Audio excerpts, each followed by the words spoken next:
Car je connais les projets que j'ai formés sur vous, dit l'Éternel, projets de paix et non de malheur, afin de vous donner un avenir et de l'espérance. Jérémie chapitre 29, verset 11. Écoute bien ces paroles.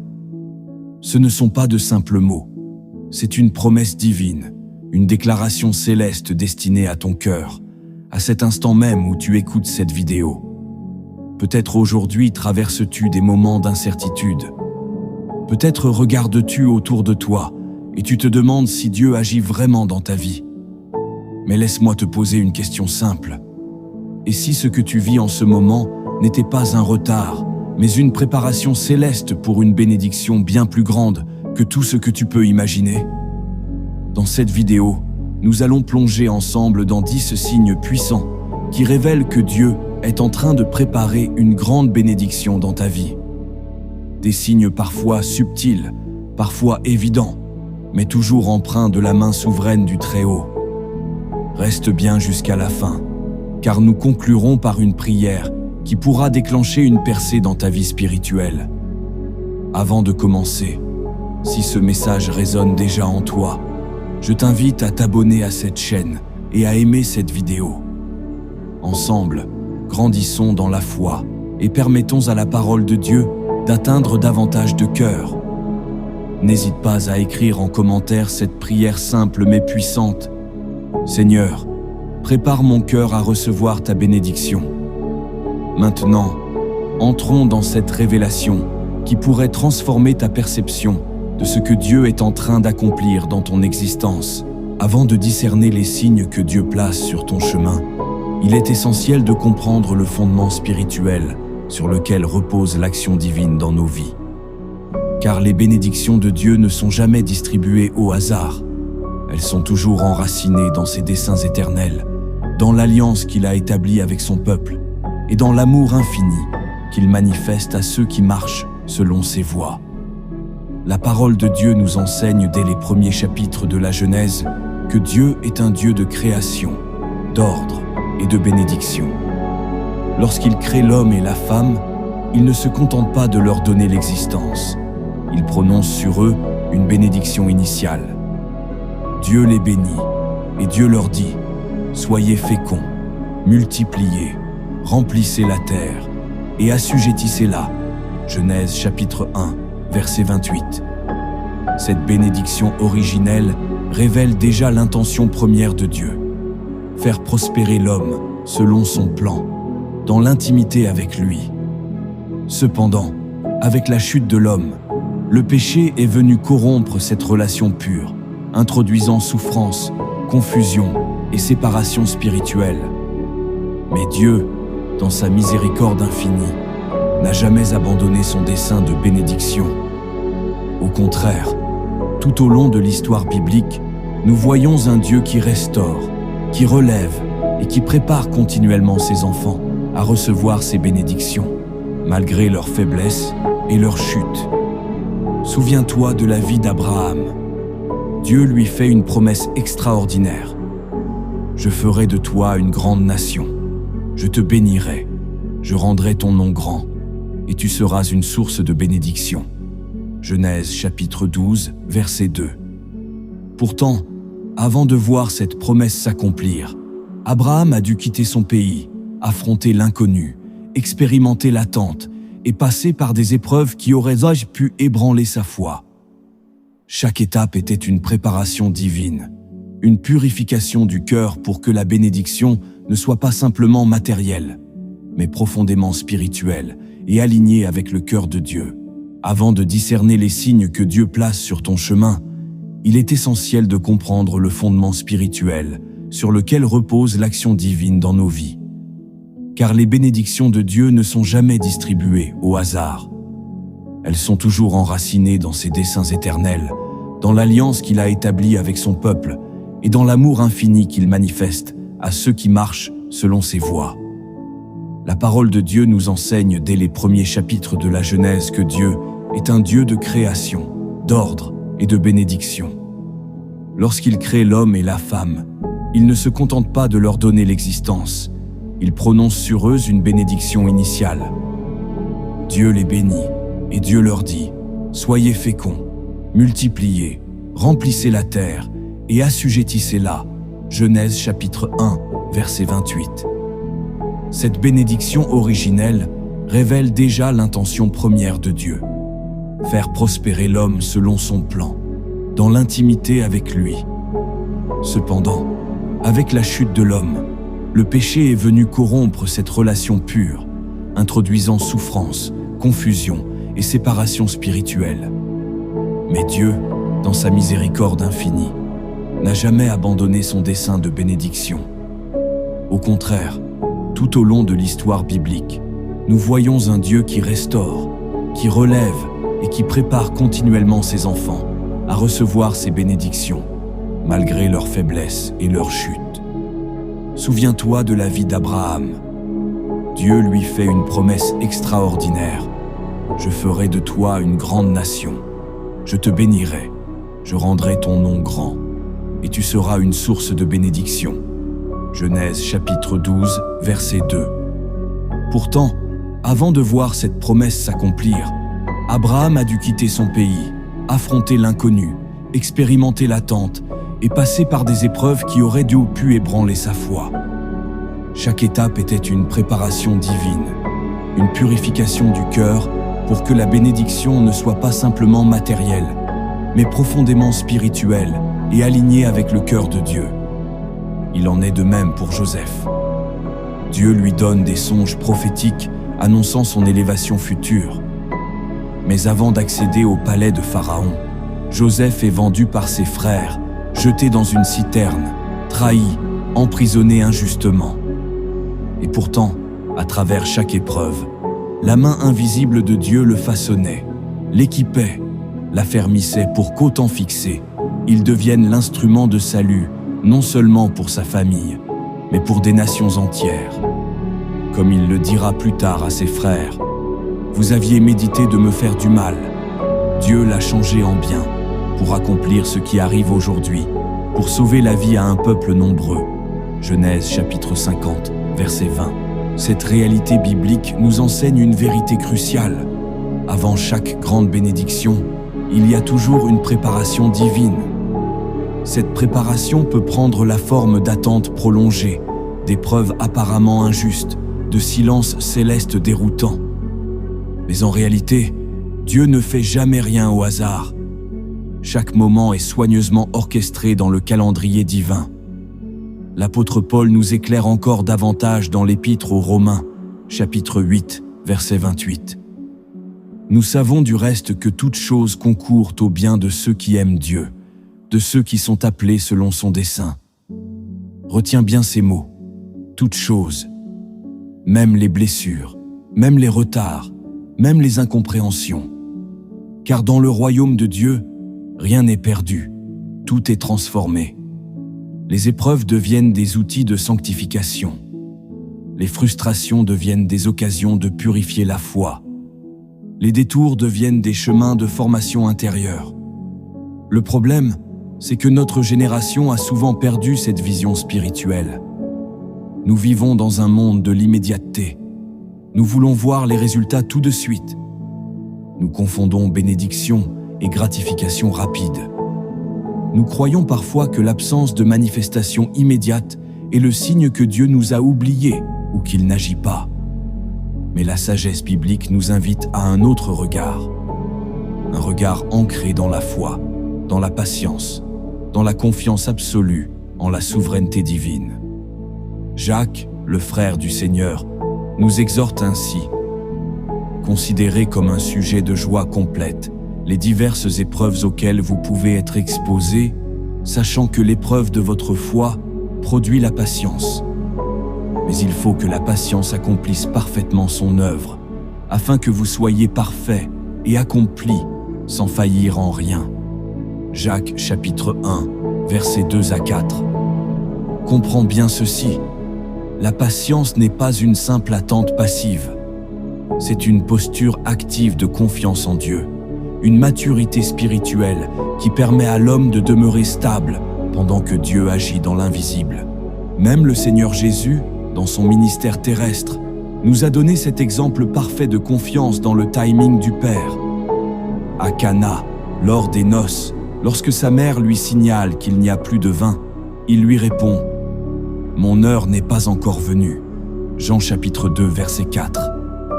Jésus savait discerner le temps de Dieu. Il n'était jamais pressé par l'impatience humaine, mais toujours conduit par l'agenda céleste. De la même manière, Dieu veut nous amener à discerner les saisons spirituelles dans nos vies. Parfois, il sème. Parfois, il laboure. Parfois, il taille. Et lorsque le temps est accompli, il déverse la bénédiction. C'est pourquoi le livre des Psaumes, chapitre 1, verset 3, décrit l'homme de foi ainsi. Il est comme un arbre planté près d'un courant d'eau, qui donne son fruit en sa saison, et dont le feuillage ne se flétrit point. Note bien cette expression, en sa saison. Ainsi, avant de recevoir la bénédiction promise, Dieu nous prépare intérieurement. Il purifie nos motivations. Il brise les attaches charnelles. Il affine notre foi. Il teste notre fidélité. Tout cela n'est pas un retard, c'est une grâce. Car recevoir une bénédiction sans y être préparé serait une malédiction déguisée. Voilà pourquoi nous devons apprendre à reconnaître ces signes avant-coureurs que Dieu place sur notre route. Ces indicateurs célestes ne sont pas là pour nous frustrer, mais pour nous avertir que l'accomplissement approche. Encore un peu de temps, encore un peu de fidélité, encore un peu d'endurance, et la bénédiction éclatera dans ta vie selon le plan parfait du Père. Maintenant que ce fondement biblique est posé, entrons ensemble dans la révélation concrète des 10 signes prophétiques qui annoncent qu'une grande bénédiction est sur le point de surgir dans ta vie. Maintenant que tu comprends le fondement spirituel de ce que Dieu accomplit dans le secret, il est temps de te dévoiler les signes. Pas des coïncidences, pas des suppositions, mais des manifestations profondes et précises que le ciel place dans la vie de ceux qui sont en chemin vers leur bénédiction. Écoute attentivement. Chaque mot peut réveiller ton esprit. Signe numéro 1. Ta vie semble se vider de ce qui n'est plus aligné avec Dieu. Lorsque Dieu prépare une bénédiction, il commence presque toujours par une séparation. Tu verras certaines personnes s'éloigner de toi sans explication. Tu perdras le goût de certaines habitudes, de certains divertissements, de certaines amitiés. Ce qui t'attirait hier ne provoque plus rien en toi. Ce que tu poursuivais avec passion semble soudain vide, inutile, sans saveur. Ce n'est pas une phase. C'est un assainissement spirituel. L'Éternel est en train de purifier ton environnement pour y verser une onction nouvelle. Et pour cela, il doit d'abord faire de la place. Tu ne peux pas entrer dans une saison divine avec un cœur encore lié à la saison précédente. Dieu ne permet pas que les bénédictions du ciel soient déposées sur un terrain pollué. Comme Jésus a chassé les marchands du temple avant de prononcer des paroles puissantes dans ce lieu, Dieu chasse de ta vie tout ce qui profane sa volonté. Tu pensais peut-être que tu étais abandonné. En réalité, tu es sanctifié. Signe numéro 2. Ton esprit est agité, sans raison apparente. Tu ressens au fond de toi une tension, une sensation étrange, comme une attente intérieure. Tu ne sais pas l'expliquer, mais tu sais que quelque chose va changer. Tu n'es plus à l'aise dans les choses qui autrefois te satisfaisaient.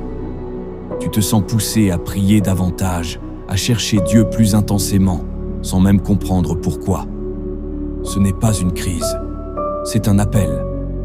L'Esprit de Dieu commence à réveiller ton esprit. Il te prépare à recevoir. Il t'alerte que le ciel est en mouvement. C'est comme une femme qui approche du terme de sa grossesse. Elle ressent les douleurs de l'enfantement, avant même de voir l'enfant.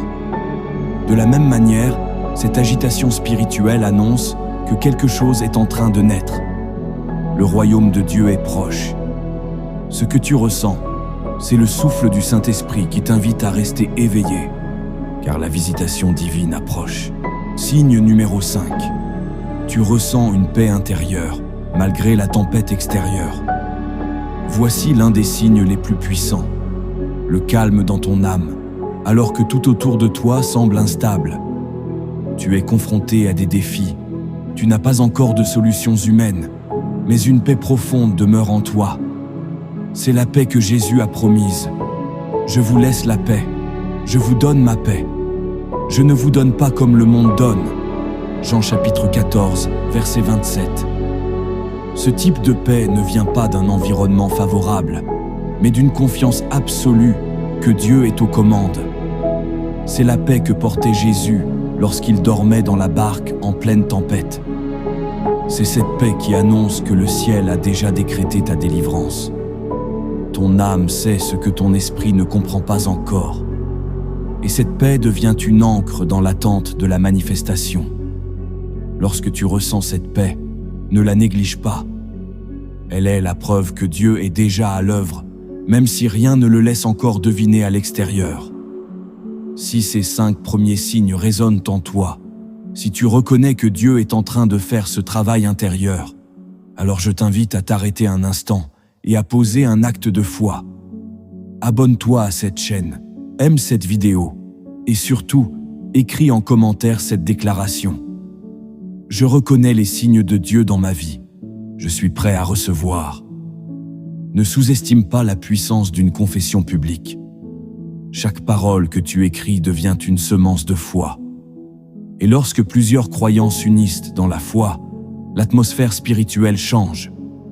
N'oublie jamais, là où 2 ou 3 sont unis en son nom, Dieu est au milieu d'eux. Ce que tu fais maintenant peut être la clé qui ouvre la prochaine saison de ta vie. Signe numéro 6. Dieu commence à t'isoler pour mieux te parler. Ce signe est l'un des plus douloureux, et pourtant l'un des plus sains. Tu remarqueras que soudainement, tu es mis à l'écart. Les appels diminuent, les invitations cessent. Ceux qui marchaient avec toi s'éloignent ou deviennent silencieux. Ce n'est pas un rejet, c'est une retraite divine. Dieu est en train de te mettre à part pour te parler dans le secret. Comme Moïse, qui fut conduit au désert avant de recevoir l'appel du buisson ardent. Comme Élie, retiré dans la grotte avant de recevoir la douce voix de Dieu. L'isolement est souvent le prélude d'une révélation. Ce n'est pas une punition, mais une sanctification. Dieu veut t'éloigner du bruit pour faire résonner sa voix dans ton cœur. Il ferme les portes humaines pour que tu apprennes à dépendre uniquement de la sienne. Il suspend les distractions pour que tu redécouvres l'intimité. Car avant d'entrer dans une nouvelle saison, tu dois être enraciné dans sa présence. C'est dans l'isolement que naissent les plus grandes missions. C'est là que Dieu grave dans ton âme ce que tu dois transmettre au monde. Signe numéro 7. Dieu réveille en toi une soif nouvelle, inexplicable. Tout à coup, une faim s'éveille. Une soif intense. Pas pour les choses de ce monde, mais pour Dieu. Tu veux prier plus longtemps. Tu veux lire sa parole avec profondeur. Tu veux comprendre ses mystères, ses pensées, ses voies. C'est un signe puissant. Car nul ne peut désirer Dieu si Dieu lui-même ne l'attire. Comme l'a dit Jésus, « Nul ne peut venir à moi si le Père qui m'a envoyé ne l'attire. » Jean chapitre 6, verset 44. Cette soif nouvelle est la preuve que Dieu te prépare à recevoir quelque chose de grand. Il creuse en toi une capacité plus grande, une profondeur spirituelle, pour que la bénédiction qu'il va te donner ne repose pas sur un sol superficiel. Il t'élargit de l'intérieur pour pouvoir te remplir davantage. Cette soif est sacrée. Ne l'étouffe pas. Ne la néglige pas. Nourris-la. Cherche Dieu comme jamais auparavant. Car ce que tu vis, c'est une visitation. Une préparation céleste. Un feu nouveau allumé par le Saint-Esprit dans ton être intérieur. Signe numéro 8. Dieu ferme violemment certaines portes. Tu priais pour un emploi. Il t'a échappé. Tu voulais un projet, une relation, une opportunité. Mais elle s'est écroulée. Et tu as pleuré. Tu as demandé pourquoi. Tu t'es peut-être senti abandonné. Mais en réalité, ce que tu as vécu, c'est un acte d'amour. Oui, Parfois Dieu ferme des portes avec violence pour éviter que tu entres dans des pièges. Il interrompt certaines trajectoires pour te préserver, car il sait que ce que tu voulais n'était pas ce dont tu avais besoin. Il voit ce que tu ne vois pas. Il connaît l'avenir. Il connaît les cœurs. Il sait que certaines bénédictions apparentes sont en réalité des prisons dorées. Et alors, il ferme. Radicalement. Il coupe. Il t'arrache. Tu ne comprends pas aujourd'hui, mais bientôt tu comprendras. Comme Paul, qui voulait prêcher en Asie, mais fut empêché par le Saint-Esprit, Actes chapitre 16, versets 6 à 9. Tu es parfois détourné de certaines routes pour être redirigé vers le chemin exact. Dieu ne dit jamais non par cruauté. Il dit non pour mieux dire oui à ce qu'il a préparé pour toi depuis toujours. Signe numéro 9. Tu entres dans une saison de purification intense. Ton cœur devient plus sensible. Tes péchés te pèsent davantage. Tu es touché par ce que tu faisais autrefois avec indifférence. Tu sens que Dieu t'appelle à te sanctifier, à te purifier, à couper avec certains comportements, certaines paroles, certaines pensées. Ce n'est pas une culpabilité religieuse, c'est une œuvre du Saint-Esprit. Car avant de faire couler une bénédiction, Dieu purifie les canaux. Il veut que ton cœur soit un réceptacle pur. Il veut que ton caractère soit transformé pour que ta bénédiction ne devienne pas un piège. Et surtout, il veut que la bénédiction qu'il va te donner ne te détourne jamais de lui. Car combien reçoivent des choses bonnes, mais se perdent ensuite dans l'orgueil, la distraction ou le confort. Dieu t'aime trop pour te donner ce qui pourrait te perdre. Alors, il te purifie, il t'émonde. Comme Jésus le dit, tout sarment qui porte du fruit, il le taille, afin qu'il porte encore plus de fruits. Jean chapitre 15, verset 2. Si tu vis cette saison, réjouis-toi, car cela signifie que tu portes déjà du fruit et que Dieu se prépare à en faire jaillir davantage à travers toi. Signe numéro 10. Dieu envoie des confirmations claires, répétées, inattendues. Lorsque Dieu est sur le point d'agir, il commence souvent à parler à travers des signes extérieurs. Tu entends plusieurs fois le même verset. Quelqu'un te parle sans savoir ce que tu vis, mais ces paroles résonnent avec force dans ton cœur. Tu ouvres la Bible et les mêmes messages reviennent. Tu écoutes une prédication et elle répond exactement à tes prières secrètes. Ce sont des confirmations, des clins d'œil divins, des balises spirituelles. Dieu te parle. Il te montre qu'il est en contrôle. Il t'encourage. Il te rassure. Comme Gédéon, qui demanda à Dieu plusieurs signes pour confirmer sa mission, Juge chapitre 6. Tu reçois des rappels surnaturels que tu es sur la bonne voie. Ce ne sont pas des hasards. Ce sont des rendez-vous célestes. Ne les ignore pas. Chaque confirmation est une pierre sur le chemin que Dieu trace pour toi. Et plus elle se multiplie, plus tu peux être certain que la bénédiction approche. Ces 10 signes ne sont pas des idées. Ce sont des réalités spirituelles vécues par tous ceux qui se préparent à recevoir une visitation divine. Peut-être te reconnais-tu dans plusieurs d'entre eux. Peut-être ressens-tu que Dieu te parle personnellement, intimement, aujourd'hui. Si c'est le cas, ne reste pas passif. Entre dans une posture de foi. Proclame cette parole dans les commentaires. Seigneur, je discerne les signes. Prépare-moi, j'accepte ta volonté. Et si tu n'as pas encore aimé cette vidéo, fais-le maintenant. Partage-la à quelqu'un que tu sens en pleine saison d'attente. Sois un canal de bénédiction pour d'autres. Et surtout, reste jusqu'à la fin, car dans la dernière partie, nous allons parler d'applications concrètes. Comment vivre ces signes? Comment répondre à l'appel de Dieu? Comment transformer ces signes en croissance spirituelle? Et à la fin, une prière prophétique t'attendra. Une prière qui pourrait faire basculer ta saison. Maintenant que tu connais les signes prophétiques que Dieu place dans ta vie pour annoncer une bénédiction, Il est temps de te poser une question cruciale. Que vas-tu faire de cette révélation? Car discerner les signes, c'est une grâce. Mais y répondre, s'y préparer, y obéir, c'est cela qui déclenche la transformation véritable. Écoute bien. Ce que tu vas entendre peut changer ta marche spirituelle pour toujours. Dieu ne montre jamais un signe sans attendre une réponse. Ce que tu vis n'est pas un spectacle céleste, c'est un appel, une convocation, une invitation à entrer dans une nouvelle dimension de foi, de maturité, de relation. Mais cette bénédiction n'est pas automatique. Elle ne tombe pas comme une pluie sans condition. Elle s'accueille, elle se prépare. Elle s'incarne dans la vie de ceux qui sont prêts à aligner leur quotidien à la volonté de Dieu. Première clé. L'intimité avec Dieu doit devenir ta priorité.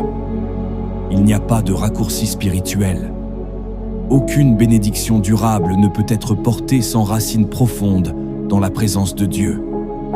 Jésus lui-même se retirait régulièrement dans des lieux déserts pour prier.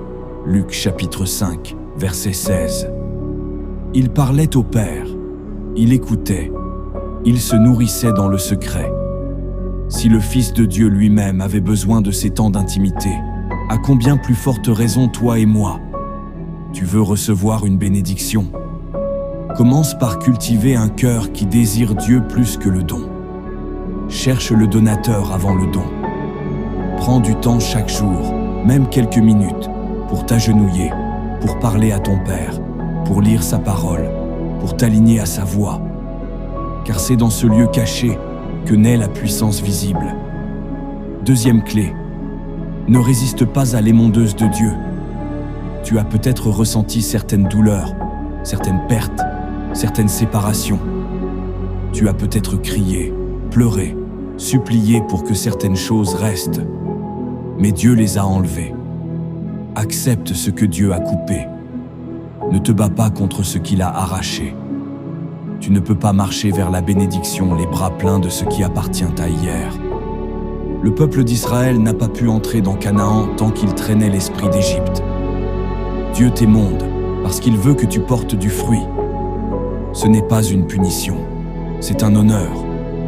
La vigne que Dieu ne regarde pas, il ne la taille pas, mais celle qu'il veut rendre puissante, il la purifie. Alors, lève les yeux. Bénis Dieu même pour ce qu'il a retiré.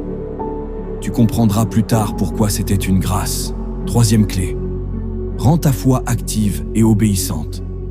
La foi ne se limite pas à croire. Elle s'exprime par des actes. Abraham a cru, mais il a aussi quitté son pays. Moïse a cru, mais il a aussi levé le bâton. Pierre a cru, mais il a aussi marché sur l'eau. Si Dieu t'a montré un signe, fais un pas. Avance. Change quelque chose. Brise une mauvaise habitude. Lance un projet que Dieu a mis dans ton cœur. Rapproche-toi d'une personne que tu dois bénir. Demande pardon là où il faut. Sème dans la vie de quelqu'un. Pose un acte concret. Car la bénédiction ne vient pas vers l'inaction. Elle vient vers ceux qui obéissent, même tremblants, même imparfaits. Et c'est dans l'obéissance que la provision divine se manifeste. Quatrième clé. Protège ta paix et ton cœur. Une grande bénédiction attire toujours la jalousie, l'opposition, les distractions. Lorsque Dieu commence à élever quelqu'un, le diable cherche à le détourner par le bruit, le conflit, les critiques. Garde ton cœur. Ne laisse personne t'enlever la paix que Dieu a mise en toi. Ne réponds pas au mal par le mal. Ne te laisse pas embarquer dans des discussions vaines. Sois vigilant. Car celui qui perd sa paix perd souvent la voix de Dieu. Proverbe chapitre 4, verset 23. Le dit ainsi. Garde ton cœur plus que toute autre chose, car de lui viennent les sources de la vie. Ta paix est une arme, ton calme est une muraille. Ne l'échange pour rien. Cinquième clé. Pratique la gratitude avant la manifestation. Le monde t'a appris à remercier après avoir reçu. Mais la foi biblique t'invite à louer Dieu avant même de voir le miracle. Paul et Silas ont chanté en prison, alors que leur chaîne n'était pas encore tombée. Actes chapitre 16, versets 25 à 26. Et c'est la louange qui a provoqué le tremblement de terre. Tu veux déclencher quelque chose dans le monde spirituel? Loue, même dans la douleur, même dans l'attente, même dans le désert. Dis à Dieu, je te rends grâce non pour ce que je vois, mais pour ce que tu es en train de faire. Cette attitude ouvre les cieux. Elle prépare ton cœur. Elle accélère l'accomplissement. Car un cœur reconnaissant attire la faveur de Dieu. Il était une fois, dans un royaume céleste, un jardinier divin. Ce jardinier avait un arbre particulier. Pas le plus beau, pas le plus grand, mais il portait en lui un fruit unique que le jardinier seul connaissait. Chaque jour, le jardinier l'arrosait. Il parlait à l'arbre. Il enlevait les mauvaises herbes autour. Il taillait ses branches, même celles qui semblaient encore vivantes. Les autres arbres, autour, se moquaient. Pourquoi ce jardinier perd-il son temps avec cet arbre faible? Il ne donne rien, il ne sert à rien. Mais le jardinier souriait, car il savait ce que lui seul voyait. Les racines, la sève, la promesse. Puis, un jour, une grande sécheresse frappa la région. Tous les arbres périrent, sauf un, celui que le jardinier avait travaillé en secret, car ses racines étaient trop profondes. Ses feuilles étaient solides. Son tronc était fort. Et c'est lui qui porta le fruit qui sauva le village. Les moqueurs se turent, le silence se fit, et tous reconnurent la sagesse du jardinier. Mon frère, ma sœur, tu es cet arbre. Peut-être qu'on ne te comprend pas, peut-être qu'on se moque de toi, peut-être que tu passes par une taille douloureuse. Mais écoute bien, le jardinier du ciel sait ce qu'il fait. Il te prépare, et quand la saison viendra, tu porteras un fruit que seul toi étais destiné à porter. Alors maintenant, ne reste plus spectateur de ce que Dieu fait. Entre dans l'action. Prie plus fort. Obéis plus vite. Aime plus profondément. Loue plus haut. Et surtout, n'oublie jamais que chaque signe que tu vois n'est pas une fin en soi, mais un appel à devenir plus proche de Jésus, plus semblable à lui, plus enraciné dans sa vérité. Dans un instant, nous conclurons avec une prière prophétique et une synthèse puissante. Mais avant cela, je t'invite encore à poser un acte simple. Si tu veux marcher dans cette saison avec foi, écris dans les commentaires « Seigneur, je me rends disponible. Taille-moi, purifie-moi, prépare-moi. Abonne-toi à cette chaîne pour ne rien rater des prochaines révélations. Aime cette vidéo pour que d'autres puissent la découvrir. Et surtout, prépare-toi, Père éternel, toi qui sondes les cœurs et qui ne regardes pas l'apparence. Je viens devant toi aujourd'hui, nu et sincère. Je reconnais ta voix, je reconnais tes signes, je reconnais ta main, même quand elle corrige. Je reconnais ton silence, même quand il me brûle. Car je sais, tu es fidèle. Seigneur, je t'ouvre mon cœur, purifie-le. Coupe ce qui doit être coupé, arrache ce qui m'éloigne de toi, émonde-moi jusqu'à ce que je sois prêt. Enlève les peurs, détruis les résistances, brise les faux conforts. Je choisis aujourd'hui de ne pas fuir la préparation. Je ne veux pas une bénédiction que je ne suis pas prêt à porter. Je veux ta volonté, ton temps, ta méthode. Remplis-moi d'une soif nouvelle, d'une paix qui dépasse l'entendement, d'une force qui vient d'en haut. Apprends-moi à t'aimer plus que tout. Apprends-moi à marcher même quand je ne vois rien. Apprends-moi à attendre avec joie, à semer avec foi, à récolter avec humilité. Je déclare que ma vie t'appartient, que mes projets t'appartiennent, que mes saisons t'appartiennent. Et je proclame que la bénédiction que tu prépares ne m'éloignera pas de toi, mais m'enracinera encore plus profondément dans ta présence. Au nom de Jésus-Christ, Amen. Appel final à l'action. Si cette prière a fait vibrer ton âme, si cette vidéo a parlé à ton cœur, alors ne reste pas silencieux. Laisse une trace. Écris dans les commentaires « Je suis prêt pour la bénédiction de Dieu.